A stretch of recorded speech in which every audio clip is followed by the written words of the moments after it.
اگلا سوال ہے جی کہ مولا علی علیہ السلام کے حوالے سے انہیں کہا جاتا ہے مولا کائنات، تو کیا یہ کہنا جائز ہے؟ اور دوسرا اس کے ساتھ یہ ہے کہ کیا ایسے اصحاب رسول صلی اللہ علیہ وسلم موجود ہیں کہ جن کو نبی کریم صلی اللہ علیہ وسلم نے مختلف مواقع پہ ان کے لیے بھی لفظ مولا جو ہے وہ تجوید کیا اور ان کو اس نام سے پکارا؟ دیکھیں، میں نے تقریباً 8 سے 5 سال پہلے ایک لیکچر دیا تھا کربلا سے متعلق 5 علمی پوائنٹس، مسئلہ نمبر 66A اور اس کا پھر بی پارٹ بھی تھا 66B، فضائل حسین علیہ السلام۔ یہ تقریباً 5-6 سال پہلے میں نے لیکچر دیا تھا۔ اس میں نے بتایا تھا کہ مولا علی کے علاوہ اور اصحاب کے لیے بھی مولا کا لفظ اللہ کے محبوب صلی اللہ علیہ وآلہ وسلم نے استعمال فرمایا ہے۔ وہ ایک ناسبی نے میرے خلاف کوئی ویڈیو چڑھائی، وہ اگلے دن کہیں دیکھی تو وہ کہہ رہا تھا جی اس کی جرأت ہے تو یہ حدیث بھی بیان کرے۔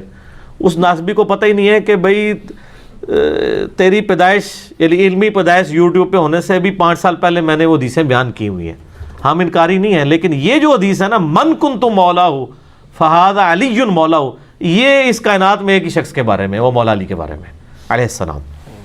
باقی جو آپ کا سوال تھا نا مولا کائنات کہنا، تو یہ پہلے تو ہم ایک سنی سے سوال، یہ ہو سکتا ہے کسی ناسبی ٹائپ بندے کا سوال ہو یا ہو سکتا ہے نہ بھی ہو، کہ کیا حضرت عائشہ کو صدیقہ کائنات کہا جاتا ہے مسلمانوں کی طرف سے کہ نہیں؟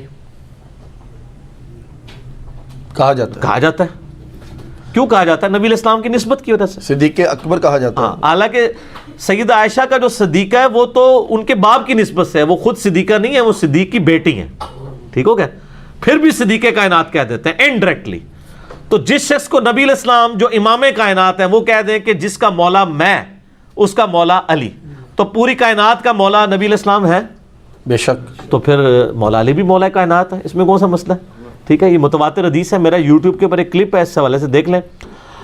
مولانا طارق جمیل صاحب کی حمایت اس نام سے ہے، انہوں نے ایک حدیث ایک جگہ کہیں سنیوں کے مجمع میں بیان کر دیا کہ یعنی یہ جو من کنت مولا ہو فہذا علی مولا ہو حدیث متواتر ہے، جامعہ ترمذی میں، مسند احمد میں، سنن نسائی الکبریٰ کے اندر، کہ جس کا مولا میں اس کا مولا علی۔ تو یہ حدیث انہوں نے بیان کی، تو انہوں نے کہا کہ جس طرح باقی اصحاب کو ہم ان کے اسپیشل پروٹوکول سے بلاتے ہیں، حضرت ابو بکر کو ابو بکر صدیق کہتے ہیں، حضرت عمر کو عمر فاروق کہتے ہیں، حضرت عثمان کو عثمان غنی کہتے ہیں، حضرت علی کو تو ہم صرف حضرت علی کہتے ہیں۔ کبھی آپ نے دیکھا ہے کہ لوگ ہمیشہ حضرت علی کے ساتھ علی المرتضیٰ بولتے ہوں، لیکن حضرت ابو بکر کے ساتھ ہمیشہ ابو بکر صدیق بولتے ہیں؟ تو انہوں نے کہا جس طرح باقی اصحاب کے پروٹوکول ہے نا، تو ہمیں بھی حضرت علی نہیں مولا علی بولنا چاہیے، ان کو بھی ان کا پروٹوکول دینا چاہیے جو نبی علیہ السلام نے دیا ہے۔ اور اتنا بڑا پروٹوکول ہے کہ صحیح مسلم میں حدیث ہے، انٹرنیشنل نمبر کے مطابق 240، علی سے محبت نہیں رکھے گا مگر مؤمن، علی سے بغض نہیں رکھے گا مگر منافق۔ یہ حدیث کسی بھی صحابی کے بارے میں نہیں ہے۔ ایک حضرت ابو ہریرہ کے بارے میں مسلم میں انڈائریکٹ آتی ہے کہ ابو ہریرہ اور اس کی ماں سے مومن ہی محبت رکھے گا، یا انصار کے بارے میں جرنل آتی ہے کہ انصار سے محبت نہیں رکھے گا مگر مومن، انصار سے بغض نہیں رکھے گا مگر منافق۔ انصار ہوں یا مولا علی ہوں، ان کے خلاف کون لوگ کھڑے ہوئے ہیں؟ آل امیہ۔ انصار کو تکلیفیں انہی سے اٹھانی پڑی ہیں نا، واقعہ حرہ میں جو یزید نے کاروائی کی ہے، انصار ہی شہید ہوئے ہیں نا۔ تو یہ اسپیسیفکلی یعنی مولا کا مطلب دلی محبوب بھی ہے، آقا بھی ہے، دونوں معنی بالکل درست ہیں۔ باقی یہ جو وہ کہہ رہے ہیں نا اور اصحاب کے لیے، اس طرح نہیں آیا۔ وہ ایک صحابی حضرت زید ابن حارثہ کے بارے میں صحیح بخاری میں آتا ہے کہ ان کو نبی علیہ السلام فرمایا تھا یہ ہمارے مولا ہیں، مولا نہ ہمارے مولا ہیں، یہ ہمارے دلی محبوب ہیں۔ آپ نے یہ نہیں فرمایا تھا کہ جس کا میں مولا اس کا زید مولا، یہ نہیں فرمایا تھا، مولا نہ فرمایا۔ ہم تو سارے صاحب کے لیے استعمال کر لیتے ہیں دلی محبوب کے طور۔ مولا کے کئی معنی ہیں، مولا کا مطلب دلی محبوب بھی ہوتا ہے، اور مولا سے مراد وہ غلام بھی ہوتا ہے جس کو اس کے آقا نے آزاد کر دیا ہو۔ حضرت صوبان کے ساتھ لکھا جاتا ہے مولا رسول اللہ، کیوں؟ حضرت صوبان کو نبی علیہ السلام نے آزاد کیا تھا۔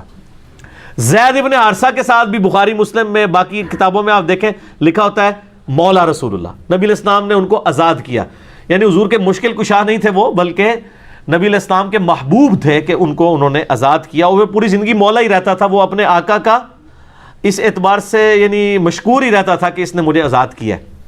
حضرت ابو بکر کے ساتھ آتا ہے، حضرت بلال حبشی کے ساتھ آتا ہے مولا ابو بکر، کیونکہ حضرت بلال حبشی کو کس نے آزاد کروایا تھا؟ حضرت بکر نے. صحیح بخاری میں حدیث ہے نا، حضرت عمر کہا کرتے تھے ابو بکر ہمارے سید ہیں جنہوں نے ہمارے سید بلال کو آزاد کروایا.